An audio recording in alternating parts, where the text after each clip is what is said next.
Domestic helpers, gardeners, and other employed by household will receive better pay, more benefits to include SSS and PhilHealth with a signing by President Aquino of the Kasambahay Law. To better explain what this new law is about to our people, we have with us is Dr. Jesus Lagunzad of the National Wages and Productivity Commission. Good evening, sir. Good evening. This is Executive Director Ciriaco Lagunzad III of the National Wages and Productivity Commission. Sir, good evening. Sir, the Kasambahay Law, will this set a minimum salary for all household help? And how does it differ in cost from Metro Manila to other cities and eventually to municipalities? Well, that's precise. The law 1036-1 has granted minimum wages to Kasambahays in Metro amounting to 2,500 a month, and in chartered cities and first-class municipalities, it's 2,000 pesos a month, and for the rest of the municipalities, it's 1,500 a month. Will this include 13th month pay and other bonuses? And is there overtime pay? Those are a number of questions. The first question is whether they're entitled to 13-month pay. Yes. Well, yeah, the answer is yes, because the Kasambahay has been elevated to a worker as opposed to a helper, which means that there is an employer-employee relationship, and therefore workers are entitled, like any other ordinary worker, are entitled to the labor standards, which includes 13-month pay, service incentive leave after 1 year of service, rest day, and so forth and so on. Overtime pay. As to overtime pay, they are not entitled to overtime pay, but there are standards as far as rest hours in the day is concerned, and there, as I said, there is a 24-hour continuous rest for each week that they work. So with regards to SSS and PhilHealth, will all the contributions be paid by the employer, or will they share the burden of the contributions?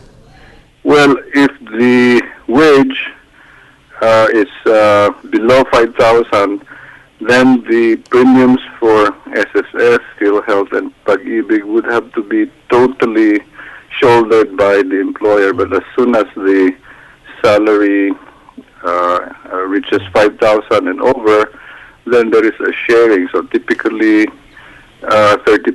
more than 30% would have to be shouldered by the worker, and the rest by the employer. So a minimum, a Kasambahay who earns minimum, the total premium for the SSS, Pag-ibig, and PhilHealth would be about 600.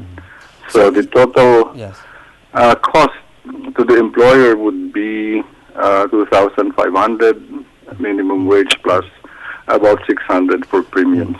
So you mentioned that the helpers will now be elevated as workers. Now, are employers mandated to have their household help sign a contract? And what are specified in this contract if there's going to be one? That is true. The law requires a contract between the employer and the Kasambahay, and the contract and the Department of Labor is now writing a format, a model contract, and they should contain, of course, the name of the Kasambahay, the employer, the address, telephone number, the conditions of work, when work would start, and when it would end, and the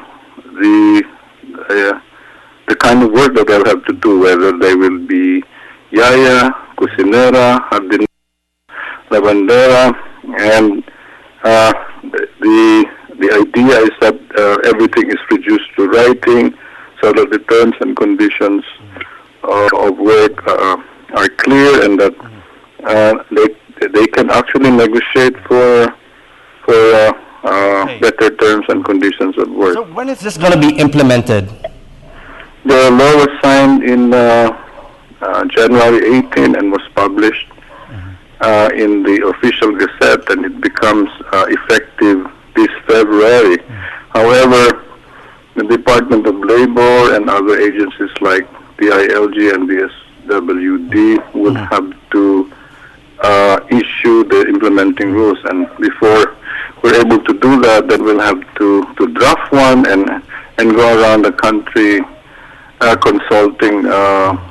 So, sir, do you think it's going to take months before the implementation, or will it be implemented within this year? As far as the provisions that are clear, for example, the wages, then it is not necessary that the implement should be issued. The employer should pay immediately minimum wage if they're still paying below 2,500 in Metro Manila and so forth and so on. So, but there would be procedures like registration that would have to be specified in the implementing rules, and we hope that we would be able to have a good draft before the end of March, and we should be able to announce between March and May 1 the signing of the implementing rules. Okay, on that note, sir, thank you very much for joining us tonight. That was Dr. Jesus Lagunzad of the National Wages and Productivity Commission. Thank you, sir, for joining us. Thank you.